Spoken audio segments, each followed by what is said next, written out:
Everyone, this is Sakshi Rajput and welcome to BSP science. Most important आज का video होने वाला है, जैसे कि आप लोग देख ही पा रहे हैं स्क्रीन पे, career after B pharmacy. B pharmacy के बाद आप किन किन सेक्टर्स में अपना करियर बना सकते हैं, कहाँ कहाँ आपको बेस्ट अपॉर्चुनिटीज देखने को मिलेगी, ईच एंड एवरीथिंग के बारे में आज हम बात करेंगे। मैंने आज इसको 3 सेक्टर में भी डिवाइड किया है, जिनके इर्द गिर्द फार्मास्यूटिकल इंडस्ट्री में स्टूडेंट घूमता है अपने 4 साल कंप्लीट करने के बाद। सबसे पहले तो आप प्ले स्टोर से जाके BSP pharmacy official app download कर लो। वहाँ पे अभी भी लाइव क्लास चल रही है हर एक सेमेस्टर की। बी फार्मेसी के लिए आपको कंप्लीटली गाइड किया जाता है, आपके सेमेस्टर के लिए आपको प्रिपेयर किया जाता है, कॉम्पिटिटिव एग्जाम के लिए भी टीचर्स आपको गाइड करते हैं और बताते हैं कि किस तरीके से आप पार्टिसिपेट कर सकते हो और अपना फ्यूचर ब्राइट बना सकते हो। चलिए जी, ठीक है।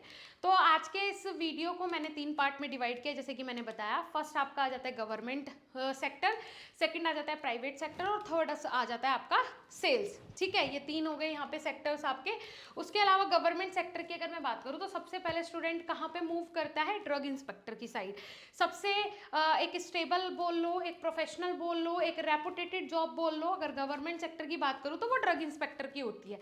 सेकंड आ जाता है फार्मासिस्ट। गवर्नमेंट सेक्टर में एज अ फार्मासिस्ट आप काम कर सकते हैं जहाँ भी जिस भी गवर्नमेंट के फील्ड में या फिर सेक्टर में एक हॉस्पिटल होगा।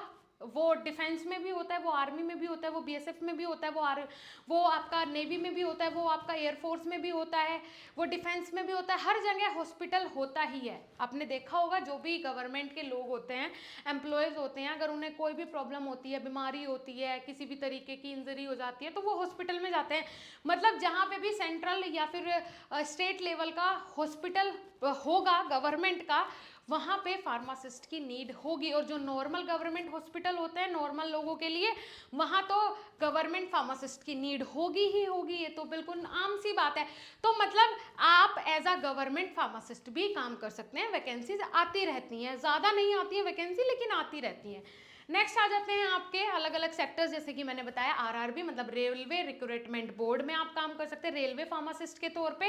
फिर उसके बाद आईएसआईई, एससीओपी मतलब आर्मी फार्मासिस्ट, उसके बाद आपका बीएसएफ फार्मासिस्ट, आईटीबीपी फार्मासिस्ट। तो ये सब क्या आ जाते हैं, डिफेंस के पार्ट आ जाते हैं। एज अ ड्रग एनालिस्ट भी आप काम कर सकते हैं। ड्रग एनालिस्ट के बारे में मैं काफ़ी सारे अपने वीडियोस बना चुकी हूँ। ड्रग एनालिस्ट का मतलब क्या होता है कि भाई ड्रग को एनालाइज करना, ये साइंटिस्ट लेवल पे चला जाता है। फार्मास्यूटिकल इंडस्ट्रीज में भी इसकी पोस्ट होती है और उसके बाद आप पहुंच जाते हैं कहाँ, सीधा रिसर्च सेंटर्स में। अगर आप एक अच्छा ड्रग एनालिस्ट परफॉर्म करेंगे इंडस्ट्रीज में तो फिर आपको एज अ साइंटिस्ट जो रिसर्च लैबोरेटरीज होती हैं गवर्नमेंट की, वहाँ पे अपॉइंट कर लिया जाता है। चलिए जी, ठीक है। नेक्स्ट आ जाता है इंडस्ट्री में, वहाँ पे आप प्रोडक्शन में, क्यूए में, क्यूसी में। सबसे पहले यही 3 आ जाते हैं सेक्टर्स जिनमें आप एज अ फार्मासिस्ट काम करते हैं जब आप फार्मास्यूटिकल इंडस्ट्री में जाते हैं। सबसे मेन यही होते हैं, production, quality assurance, quality control, या फिर एक आ जाता है R and D research and development sector. ठीक है जी। चलिए, उसके बाद यहाँ पे देखिए ये आ गया आरएनडी, उसके बाद एडीएल, एफएनडी, उसके बाद आईपीक्यूसी या फिर लैब्स, इनमें आप काम कर सकते हैं as a pharmacist.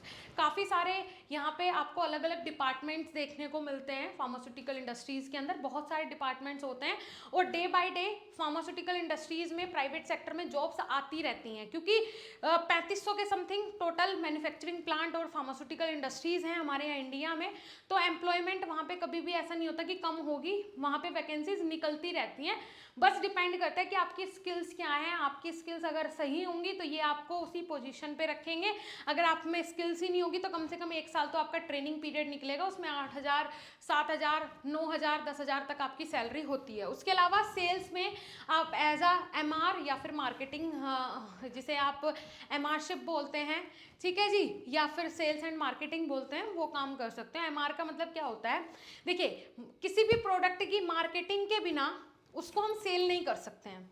For example, जैसे आपने देखा होगा अगर आईफोन 13 लॉन्च हो रहा है, 14, अब तो 15 आ गया है प्रो मैक्स, तो उसका पहले बहुत ज़्यादा प्रचार होगा। आप लोग देखते हैं कि मोबाइल में आप कोई मूवी देख रहे हो, कोई वीडियो देख रहे हो, तो बीच में ही आ जाएगा कि भाई आईफोन 15 आ गया है, उसे ऊपर से फेंक रहे हैं हम तो वो टूट नहीं रहा।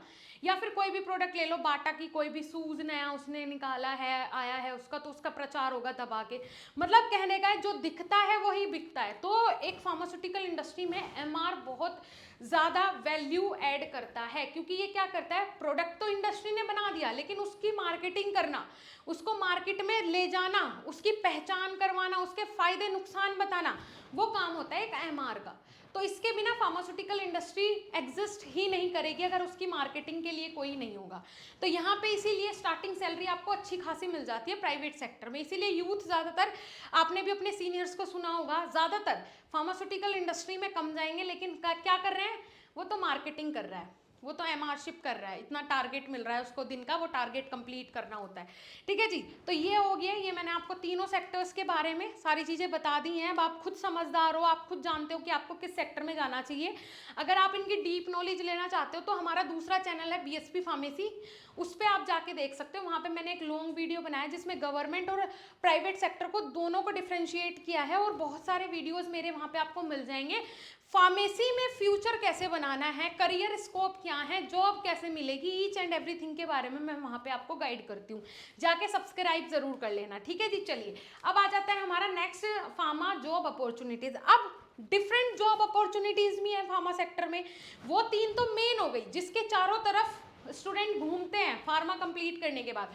लेकिन बहुत सारे अलग भी सेक्टर्स है, जैसे कि एंटरप्रेन्योरशिप है, मतलब आप खुद का स्टार्टअप कर सकते हो, बिजनेस कर सकते हो।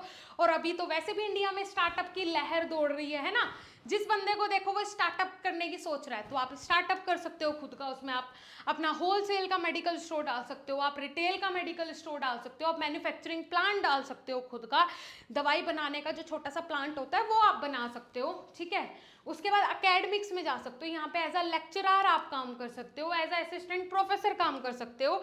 उसके बाद अदर जॉब्स की अगर हम बात करें तो क्लिनिकल रिसर्च की आपको जॉब मिल जाती है, फार्माकोविजिलेंस, ये सब किस में होता है, फार्मास्यूटिकल इंडस्ट्रीज में ही होते हैं, जो कि हाइड होते हैं ये सेक्टर्स, ज़्यादा पॉपुलर नहीं होते लेकिन मेन में ही आते हैं ये। फार्माकोविजिलेंस के बिना आपका फार्मा सेक्टर जो है वो अधूरा है, हो ही नहीं सकता, पॉसिबल ही नहीं है। अब ये क्या होता है, इसके लिए मैं वीडियो बना चुकी हूँ, जाके देखना। अब यहाँ पे एक्सप्लेन करने लगूंगी तो वीडियो किसी दूसरे टॉपिक पे चला जाएगा। मेडिकल राइटर जो कि आज के टाइम पे बहुत पॉपुलर है ना। उसके बाद ऑनलाइन फार्मेसी जो कि आज के टाइम पे बहुत पॉपुलर है, आप अपनी चेन फार्मेसी बना सकते हो, ऑनलाइन व्हाट्सएप ग्रुप्स के थ्रू आप मेडिसिन की चेन बना सकते हो आप अपनी फार्मेसी की। तो बहुत सारे फील्ड हैं, बहुत सारे सेक्टर्स हैं, बट क्या ज़रूरत है, दिमाग लगाने की, है ना।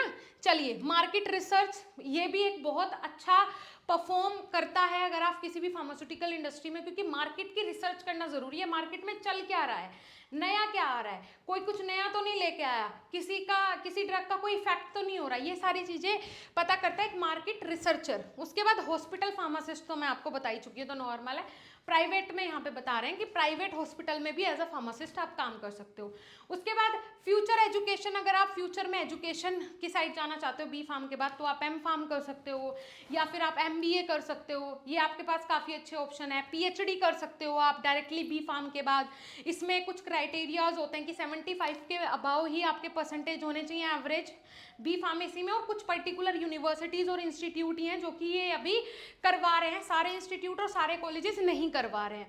ठीक है जी, चलिए, तो ये हो गया बी फार्म के बाद। अगर आप GPAT क्वालिफाई कर लेते हो तो आपको 12,400 मिलने लगते हैं अगर आप एम फार्म में एडमिशन लेते हो। 2 साल तक आपको साइफन मिलता है गवर्नमेंट की तरफ से 12,400। ठीक है जी, इसके लिए भी मैं एक पर्टिकुलर और लॉन्ग वीडियो बना चुकी हूँ जो कि आपको पूरी तरीके से गाइड कर देगा। जाके विजिट करना चैनल को, बहुत सारी वीडियोस और अच्छे अच्छे कंटेंट आपको वहाँ पे मिल जाएंगे। ठीक है, चलिए, सो आई होप आपको आज का वीडियो अच्छा लगा होगा। अगर अच्छा लगा हो तो लाइक कीजिएगा, चैनल पे नए हो सब्सक्राइब कर लीजिएगा, अभी तक ऐप डाउनलोड नहीं किया हो तो प्ले स्टोर से जाके ऐप जरूर डाउनलोड कर लीजिएगा। मिलेंगे नेक्स्ट इंफॉर्मेटिव वीडियो के साथ, तब तक के लिए धन्यवाद, नमस्कार।